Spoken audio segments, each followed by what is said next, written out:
Salve, salve, salve, galerinha do sexto ano! Tudo beleza? Vamos que vamos, bora, bora, bora, continuando as nossas aulinhas.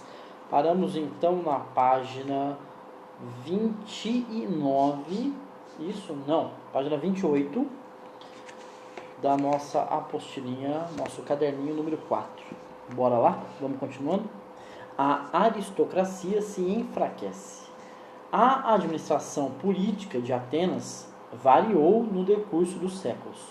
Em seus primeiros momentos, a polis foi governada por um rei que exercia as funções de sacerdote, juiz e chefe militar. Mais tarde, a monarquia enfraqueceu-se e o poder político foi ocupado por membros da aristocracia ateniense, os eupátridas. Por essa época, havia muitos pequenos proprietários que deviam dinheiro aos eupátridas.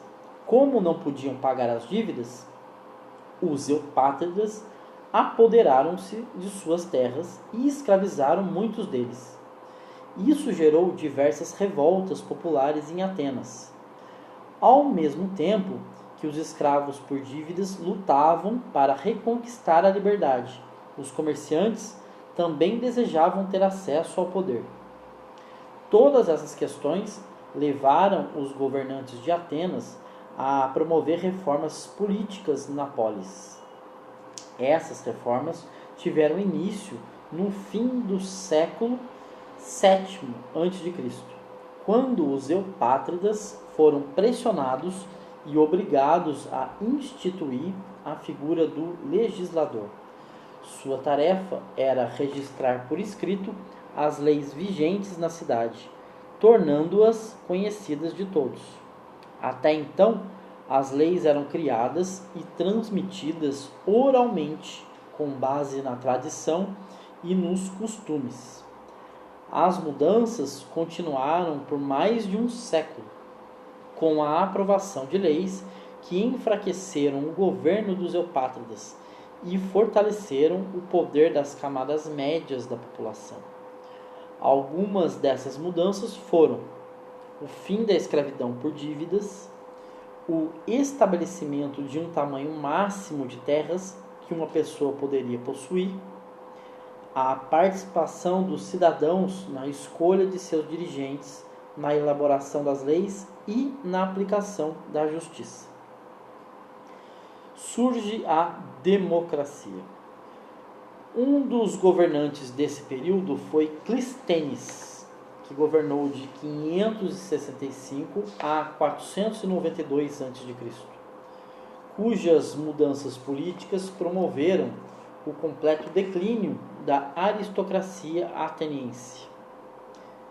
Ele estabeleceu direitos iguais para todos os cidadãos livres e nascidos em Atenas, de modo que essas pessoas puderam participar da vida política da polis, debatendo e votando todas as questões relacionadas a Atenas. Essas mudanças introduziram uma nova forma de governo, desconhecida até então, a democracia, do grego demo, que quer dizer povo, e cracia, governo. Na democracia ateniense, os cidadãos elaboravam e discutiam as leis de Atenas, e as decisões eram sempre coletivas. O poder estava dividido em 3 instituições: a eclésia, a bulé e a eleia. Vamos conhecê-las? A eclésia, que é a Assembleia do Povo. A cada 10 dias, os cidadãos de Atenas se reuniam para debater os problemas da polis, propor e votar novas leis. Essas reuniões constituíam a eclésia. Para participar dela, bastava ser cidadão ateniense do sexo masculino e ter mais de 20 anos. Durante as reuniões, todo cidadão tinha o direito de pedir a palavra e expor seus argumentos em assuntos variados, como propostas de guerra e paz, impostos, financiamento de guerras, obras públicas e etc. podia também propor a votação de um projeto de lei por ano.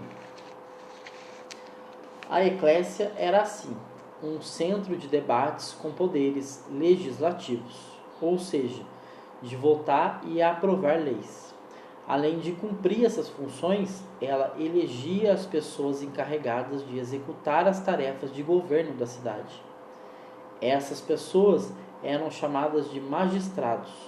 Juntas, elas formavam a magistratura da polis. Um dos cargos da magistratura de maior prestígio era o de estratego.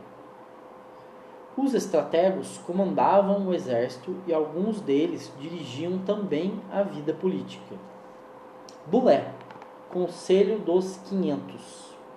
Assembleia formada por 500 cidadãos maiores de 30 anos.